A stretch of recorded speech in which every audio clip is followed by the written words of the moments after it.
오늘은 최근 마크 모스가 비트코인과 스트래티지의 이번 사이클에 고점 시기와 수준을 분석한 영상을 더빙으로 제작하여 업로드하였습니다. 아마도 여러분이 가장 관심을 갖는 영상이라 할 수 있습니다. 현재 모두가 이번 사이클에서 비트코인이 언제 정점을 찍을지, 가격이 어떻게 될지, 그리고 그것이 스트래티지와 같은 주식에 어떤 의미를 갖는지 알고 싶어 합니다. 하지만 가장 신뢰할 수 있는 지표는 우리가 가장 필요로 할 때 제대로 작동하지 않는 것처럼 보입니다. 이에 마크 모스는 파이 사이클과 여러 지표를 통해서 예측을 분석하고 교차 검증해본 결과 모든 것을 완전히 뒤바꿔 놓는 무언가를 발견했습니다. 참고로 파이 사이클 지표는 현재 10년 넘게 모든 비트코인 사이클 정점을 100% 정확하게 예측해왔습니다. 지금 불안해하고 정확히 어느 정도로 상승 여력이 있는지 궁금해하시는 구독자분들을 위해 이 영상을 바칩니다. 그럼 영상 바로 만나보러 가시죠. 자, 시작해볼까요? 이번 사이클이 끝날 무렵 비트코인의 가격이 어디쯤에 있을지 예측해볼 건데, 중요한 것은 직감이나 추측이 아니라 데이터를 사용한다는 점입니다. 그리고 이 모든 데이터를 보여드린 후 우리가 이 데이터를 어떻게 활용하는지도 설명드릴 거예요. 먼저 비트코인은 대략 4년 주기의 사이클로 움직입니다. 이 4년 주기는 반감기라고 불리는 비트코인의 신규 공급량이 4년마다 절반으로 줄어드는 현상을 포함합니다. 이는 공급 수요 충격을 일으켜 예측 가능한 패턴이 만들어졌죠. 과거를 보면 2012년 그리고 2016년, 2020년 각각 같은 패턴이 있었고, 그럴 때마다 가격이 급등했습니다. 그리고 지금 우리는 같은 패턴이 반복되는 것을 보고 있고, 다음에는 또 급등할 것 같습니다.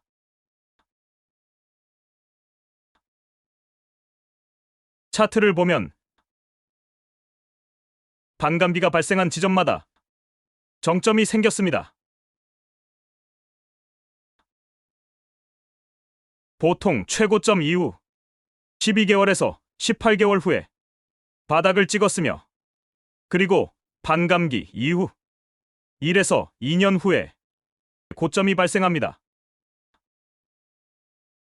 지난해 5월에 반감기가 있었으므로 분석해보자면 1년에서 2년 사이인 범위, 즉 18개월 뒤인 올해 말이나 내년 초가 정점일 가능성이 있다는 것이죠. 물론 이는 범위를 두고 보는 추정입니다. 다음은 4년 차트에서 이를 살펴볼 것입니다. 이 차트에서는 2011년으로 거슬러 올라갑니다.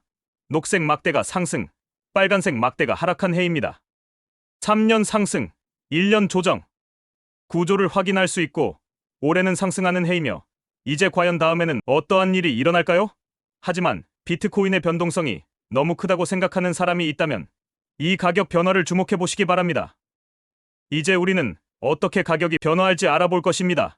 하지만 여기서 데이터를 볼 때 살펴보아야 할 점은 사이클별 최저점이 약 2.5달러, 312달러, 3,200달러, 15,500달러로 상승하고 있으며, 여기서는 최고점 가격 변화를 볼 수 있습니다. 상승 배수는 445배, 62배, 21배. 현재는 아직 주기에 있기 때문에 지금 당장은 알 수 없습니다.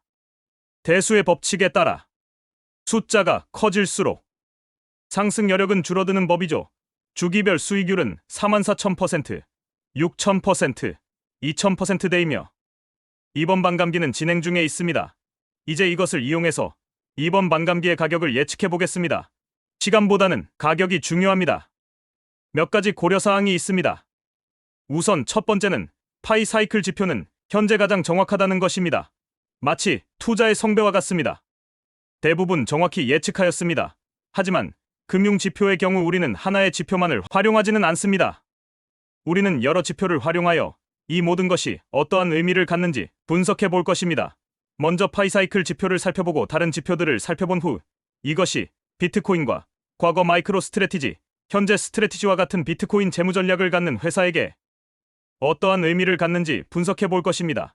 우선 지표의 성배인 파이 사이클 지표에 대해서 알아보겠습니다. 우리가 이것을 그렇게 부르는 이유는 현재까지 100% 정확했기 때문입니다. 이 지표는 111일 이동평균선을 도출하고 350일 이동평균선의 2배를 도출하여 이 두 개의 이동평균선이 교차하는 시점을 최고점으로 도출합니다. 과거의 데이터를 보도록 하겠습니다. 2013년, 2017년, 2021년의 데이터를 살펴보도록 하겠습니다. 2013년의 점선이 여기에 있고 이것은 정확하게 최고점을 도출하였습니다. 2018년과 2021년 사이클에서도 완벽히 고점을 예측하고 있습니다. 놀랍죠? 녹색의 이동 평균선과 노란선이 있습니다. 녹색 선이 노란색 선위로 교차하여 올라가면 정점을 가리킵니다. 보는 것처럼 2018년도부터 이 선이 교차할 때를 점선으로 표시하면 이때 정점을 형성하였습니다. 그리고 이러한 점을 참고하여 다시 이동 평균선을 살펴보면 이제 우리는 여기에 있고 노란색 선과 녹색 선은 꽤 떨어져 있습니다. 그러면 이것들이 수렴하는 시기는 언제이며 그것은 무엇을 의미할까요? 좋습니다.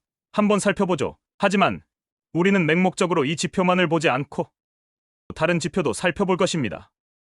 만약 파이 사이클 지표에 따른다면 정점은 2027년 1월 17일경에 수렴한다는 것을 알 수 있습니다. 하지만 이는 일반적인 반감기 사이클과 상반되지 않나요? 일반적으로 올해 4분기나 내년 1분기쯤이 반감기 고점이니까요. 하지만 이 지표는 2027년 1월 1분기 이전에는 정점이 아니라고 분석되며 비트코인은 약 39만 5천 달러가 될 것이라고 분석합니다. 우선 고점이 정말 높은 것 같아요. 그리고 시기가 우리의 예상보다 꽤 늦다는 걸 알 수 있습니다. 그 이유는 아마도 이것이 이동평균선이기 때문입니다. 그것은 계속 움직이고 있다는 뜻입니다. 그래서 만약 비트코인 가격 급등이 있으면 이동평균이 조정될 수 있습니다. 하지만 가격이 어디로 향할지 이해하기 위해서는 이번 주기에만 국한되지 않고 다른 측면도 살펴볼 것입니다. 비록 그것이 예측 가능하다고 해도 말이죠. 다음으로 제가 좋아하는 MVRV 지표를 보도록 하겠습니다. 이는 시가총액을 실현 시가총액으로 나눈 값을 의미합니다. 이건 좀 더 현실적인 방법입니다. 이 지표는 온체인 데이터를 기반으로 비트코인이 마지막으로 움직인 시점을 알 수 있습니다.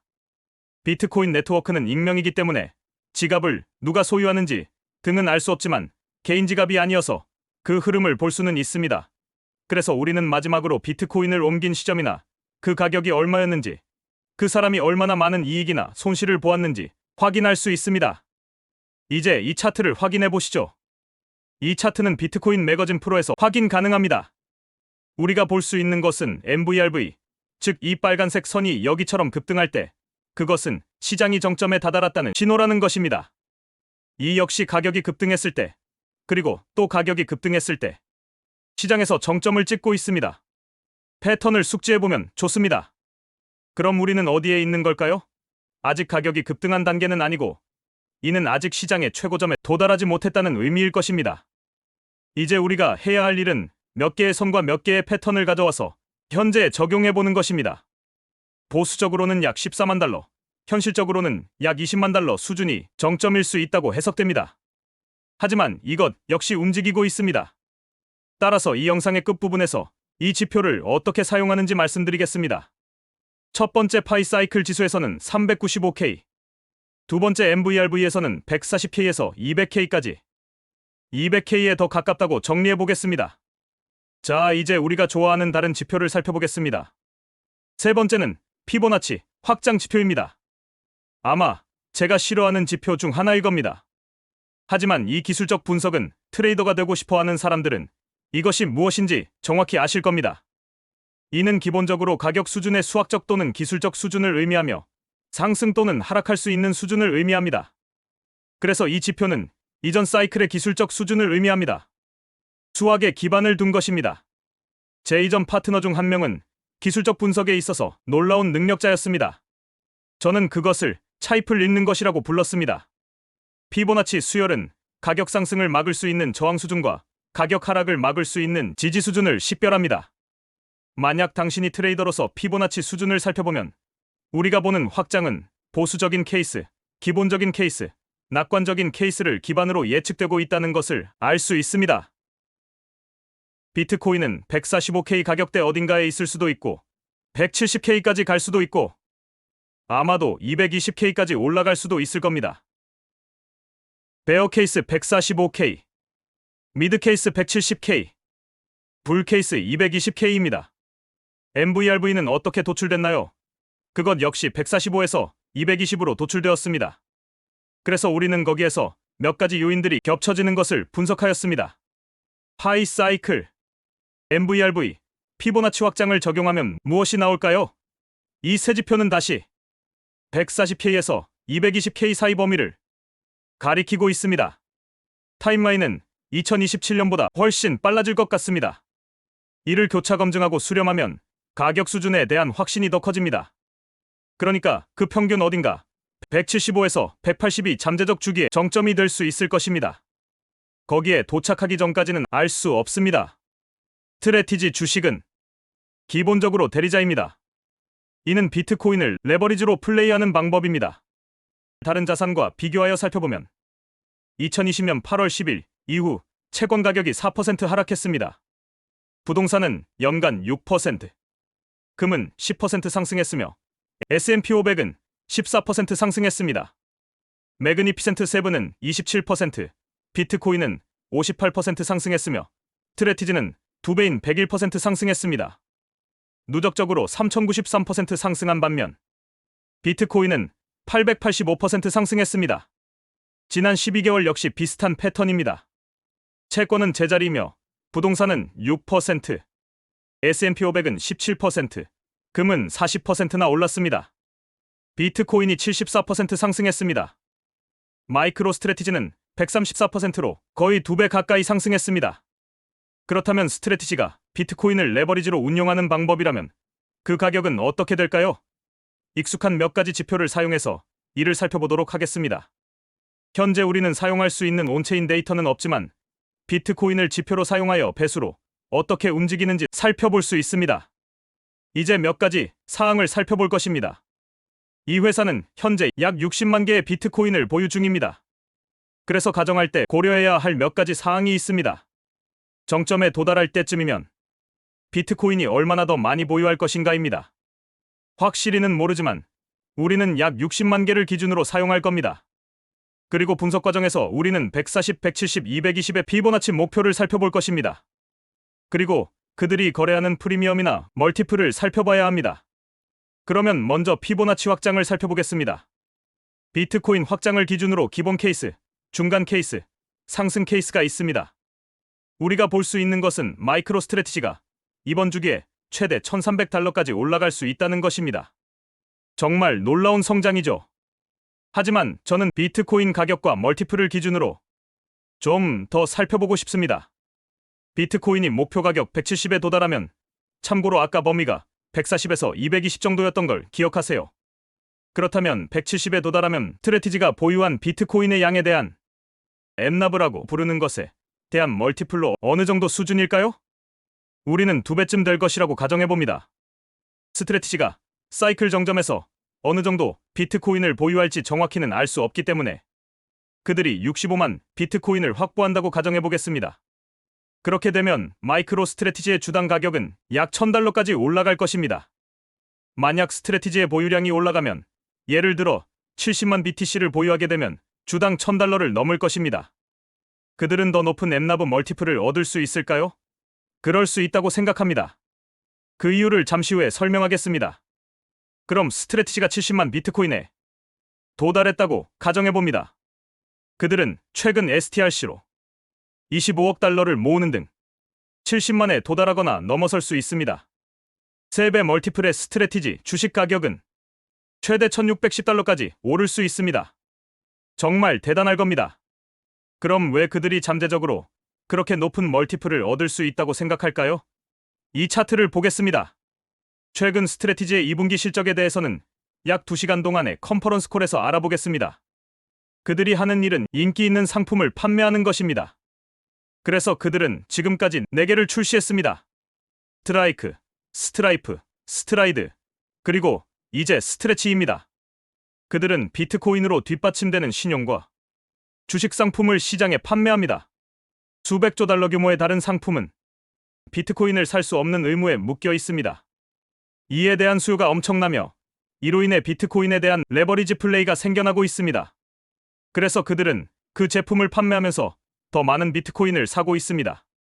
만약 비트코인이 10년 동안 30%씩 오른다면, 참고로 지난 3년 동안 평균 65%가 올랐습니다. 하지만 지난 5년 동안은 85% 정도였는데 30%라 가정해 보겠습니다. 앞으로 10년 동안 30%로 오르고 스트래티지가 현재 30%의 레버리지 비율을 달성할 수 있다면 약 3배의 멀티플을 확보하게 될 겁니다. 만약 그들이 40%까지 상승한다면 그것은 4.4배가 될 것이고 수학적으로 어떻게 계산되는지 알 수 있을 것입니다. 그래서 저는 비트코인이 30%로 성장하고 레버리지 비율이 30에서 40% 사이에서 유지될 경우 3배에서 4.5배의 멀티플이 합리적이라 생각합니다. 따라서 스트래티지 주가가 1600달러를 달성하는 것은 그리 먼 일이 아닌 듯합니다. 다시 말하지만 이 모든 것은 단지 수학일 뿐이지만 역사적 데이터로부터 추론한 수학입니다. 투자의 세계에서 말하듯이 과거의 실적이 미래의 수익을 보장하지는 않습니다. 그렇다면 이 모든 것을 구체적으로 어떻게 활용할까요? 제 전략은 이렇습니다. 저는 매수는 하되 절대 매도하지 않고 보유하는 전략을 택합니다. 그럼 어떻게 해야 할까요? 저는 데이터를 활용해 결정을 내립니다. 우리는 이러한 순환이 있다는 것을 알고 있습니다. 절대 다음과 같이 하지 마세요. 일반적으로 대다수는 타이밍을 맞추려고 노력합니다. 여기서 팔고 싶고, 여기서 사고 싶고, 여기서 팔고 싶고, 여기서 사고 싶은 그런 것 말입니다. 차트를 뒤돌아보면 매우 쉬워 보입니다. 저는 이 모든 데이터와 지표로 할 수 있을까요? 문제는 대부분 이런 사팔이 불가능하다는 겁니다. 여기서 샀다고 가정해보죠. 바로 이 근처에서 가격이 비싸 보여서 팔게 되는 거죠. 하지만 문제는 계속해서 오른다는 것입니다. 그리고 가격이 내려갈 때쯤이면 여기서 매수 못하고 아마 여기서 매수할 겁니다. 그러면 당신은 매도 가격보다 더 높은 가격에 매수하게 될 겁니다. 당신이 트레이더이고 달러가 목적이라면 효과적일지도 모릅니다. 1000에서 사서 4000에 팔고 6000에 다시 사서 2만에 팔고 3만에 다시 사는 게 가능하지 않나요? 가능합니다. 하지만 만약 저처럼 최대한 많은 비트코인을 모으는 것이 목표라면 저는 그렇게 하고 싶지 않습니다. 저는 데이터를 활용해 구매 결정을 내리며 DCA 방식으로 비트코인을 매수할 겁니다. 하지만 비트코인의 가격이 상승하기 시작하면 구매 금액을 낮추는 것입니다. 만약 시장이 정말 과열되면 비트코인에 돈을 투자하지 않을 수도 있습니다. 구매 의사를 미뤄두고 기다립니다. 가격이 싸지면 비트코인 축적을 시작합니다. 계속 사고 여기에서는 멈추며 그리고 다시 가격이 점점 싸지면 계속 사고 홀드. 저는 그렇게 사용하고 있습니다. 여러분께 알려드리고 싶은 것이 몇 가지 있습니다. 흥미로우시다면 별도의 영상을 제작해드리겠습니다. 첫 번째는 대수의 법칙입니다. 비트코인의 수익률이 감소하고 있는 것을 볼 수 있습니다. 하지만 왜 다시 가속화되기 시작하는지에 대한 사례가 있다고 생각합니다. 연평균 복리 성장률이 다시 상승할 수도 있습니다. 해당 내용에 대한 전체 영상을 원하시면 아래의 댓글로 알려주세요. 또 다른 한 가지는 구매자의 구성입니다. 개인 보유자들이 비트코인을 팔고 있고 이제 비트코인 재무회사들이 매수하고 있습니다. 따라서 소유권의 변화는 이러한 순환에도 변화를 가져올 것입니다. 70, 80, 90%의 손실을 보는 시대는 끝났다고 생각합니다. 따라서 이 데이터를 사용하는데 매우 신중해야 하며 우리 역시 그렇게 데이터를 신중히 사용합니다. 감사합니다.